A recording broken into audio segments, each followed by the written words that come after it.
Horse as it is viewed from the distant hillsides and distant road. So there it is, and basically we are a long way away from it. So it's designed to be seen from a long way, but you'd hardly make it out up there at all. But let's get up there, folks. We got the doggy with us, so yeah. So here it is, a little bit closer, and something's gone wrong with my camera, so it's probably going to go bink in a minute. Oh, here it comes. Oh, it didn't do it. I thought my camera was broken then. And you've got nice places like this, the White Horse pub, just down the road. Yeah. And here we are seen from the roadside, just before we go up the last hill. And you can see the shallow angle, but there we are. Uffington, and that's the hill to drive up. Well, I forgot to mention as well that this hill here is known as Dragon's Hill, and we'll talk a little bit more about that in a bit. And the last part of the drive up here, and this is done on a camcorder, by the way, across the cattle grids, and you head up towards the ramparts and the castle, as it would be effectively, which is a hill fort. So yeah, you can't see the horse from up here. You can't see the horse, you only see it when you walk up to it, but it can be seen from the distance. So when you're up close, it looks like this from the top of the hill. Not as impressive as when you see it from further away, but yeah. And then you've got the great view over the top. Wow. And that's Dragon's Hill there with a flat top. So better get something warm on. It's quite windy today, and we'll get up there and have a look. You got a great view up here from where the White Horse is. I'm doing this from inside the car because it's really windy, but that is Swindon. That's Swindon over there.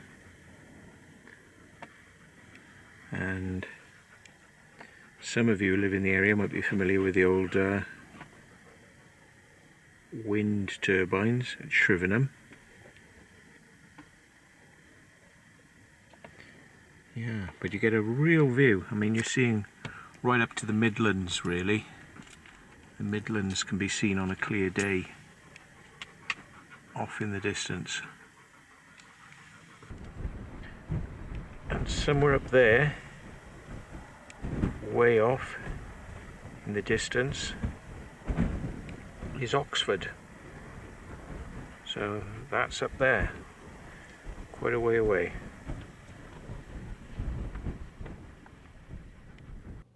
Well, hello folks, Secret Vault here.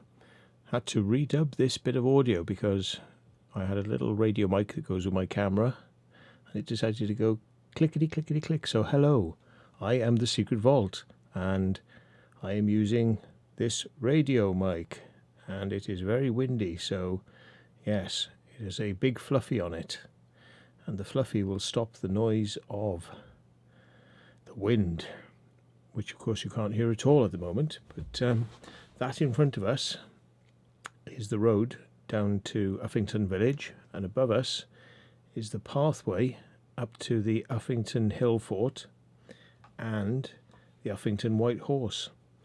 So we're going to go up and take a look, and it's an amazing view out over this area. So yeah, we've been joined today by Angel, who's on the lead, but I think I'll take her off the lead in a minute, and she can have a run around. Just have to be careful because there are sheep up here, so you have to keep an eye on her. But yeah, let's go and have a look at the Uffington White Horse. Oh yeah, it is Very windy. Very windy. Great view though. The view. That's the Devil's Hill. Not Devil's Hill. That is Dragon's Hill. Dragon's Hill. And you can see the nice rolling off bits there. Rolling bits of the hill. So, whoa, folks. It's brisk. It's brisk up here. Yes, indeed. Probably 99% noise, all of this. I may have to redub it, but we shall see. It might just be salvageable, you never know. So we got to get up over that hill there. So join us in a minute. Right, well, we're up. Now you can see Swindon. Swindon there, you can see the big buildings of Swindon. And we're up on the hill fort, which goes along there. And that there is a trig point, Ordnance Survey. And that there is an Angel of the Malamute. Yeah. Yeah, Angel of the Malamute running around like a little baby. Yep. Certainly windy up here, folks. It's very windy.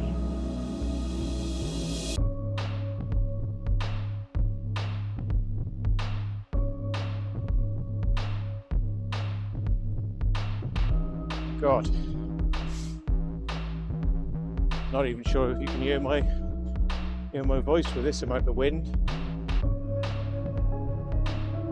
But I think it's probably on the curve here. It's probably on the curve, so we shall have a look now.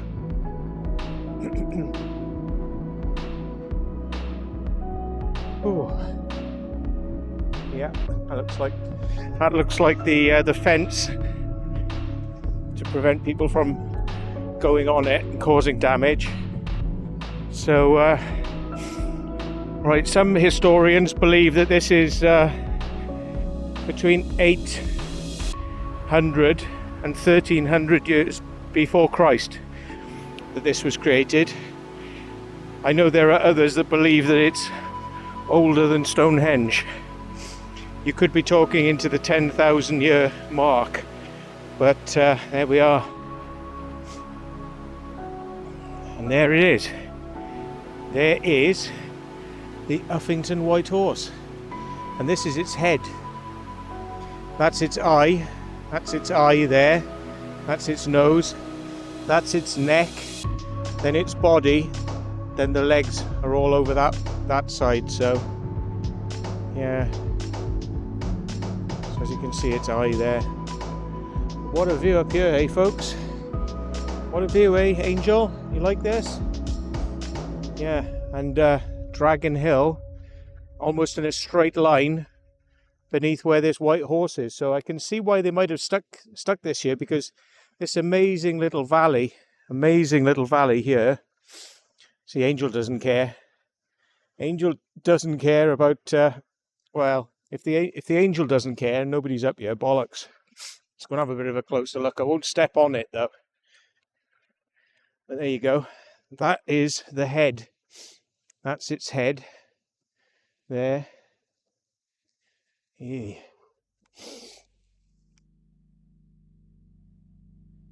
That's its ear. That's its ear.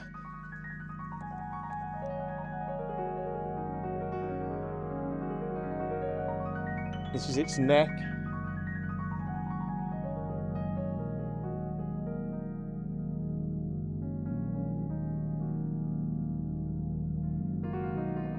Here we go.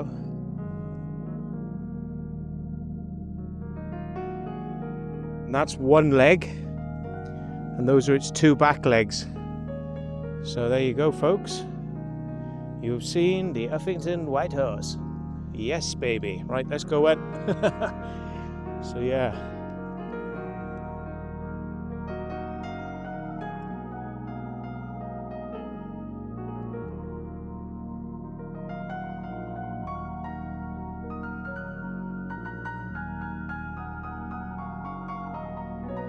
Yeah, so they believe it was made in the Bronze Age or early Iron Age, and it's run by National Trust. So yeah, so that means give us your money, but you can't go near it. Yeah, excellent. Give us your money, and we'll put up this cheap nylon rope, which ain't keeping anyone out. Yeah. So some think it's a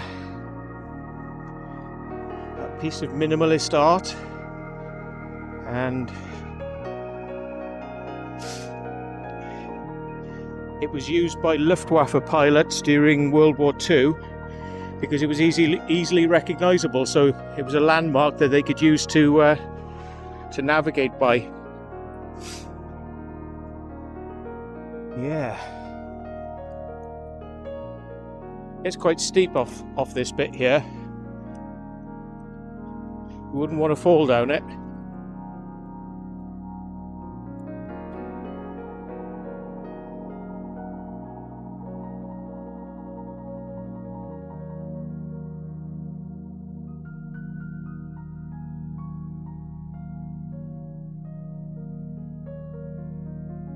So yeah, in the past there have been additions to it and weird things, like I think a TV program called Big Brother, they put something near it once, and there was a protest about the Cheltenham races, and somebody put a picture of another horse, a dead horse, next to it or something, and yeah, so it's been used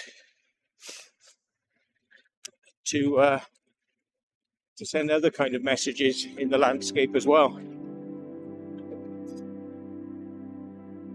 I mean, some people don't even believe that it's a horse. Some people believe that it's a dog or a saber-toothed cat. And I would have thought that if it was something like that, that it would have had teeth. But the ears being so prominent is something that you probably would associate with a horse. So, yeah.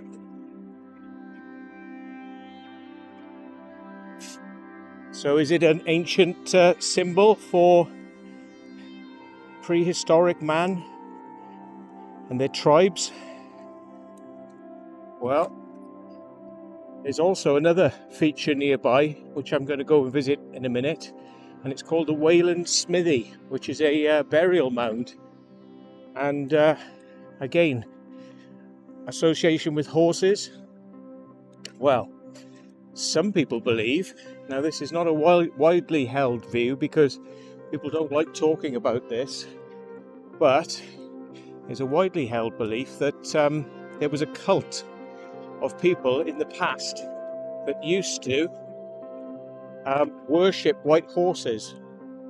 And of course this was the first white horse, because there are many white horses which adorn the landscape in Wiltshire, but this was one of the first, obviously. And everything else, hey, come here. Let's get you on the lead because there's a doggy coming.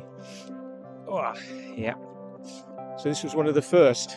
However, the stories handed down in law are a bit interesting, because some people believe that this cult of the white horse, they used to worship these white horses. They were seen as godly and amazing, and some people believe that the worship of the white horse was also a bit sexual. So yeah, take from that what you will, but and that's not widely put in your standard history books. But there we go.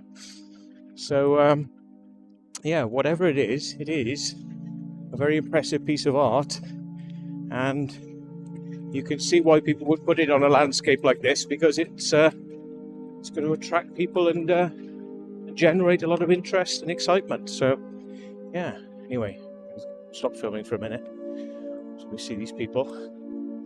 Yeah, there we are, look. National distrust. Please close the gate. No horses, no bicycles. Boring bastards. Like, you're not allowed to bring a horse up here even. Really? That's because the National Trust are, in general, wankers. Yes, folks. If they can say no to it, they'll say no. The only thing National Trust say yes to is checkbooks and large wads of notes. Yep. Well, I am not going to take the drone out today in those high winds. It's just a bit too crazy, so hopefully we'll have some drone footage, which I shot a few years ago. So insert that now.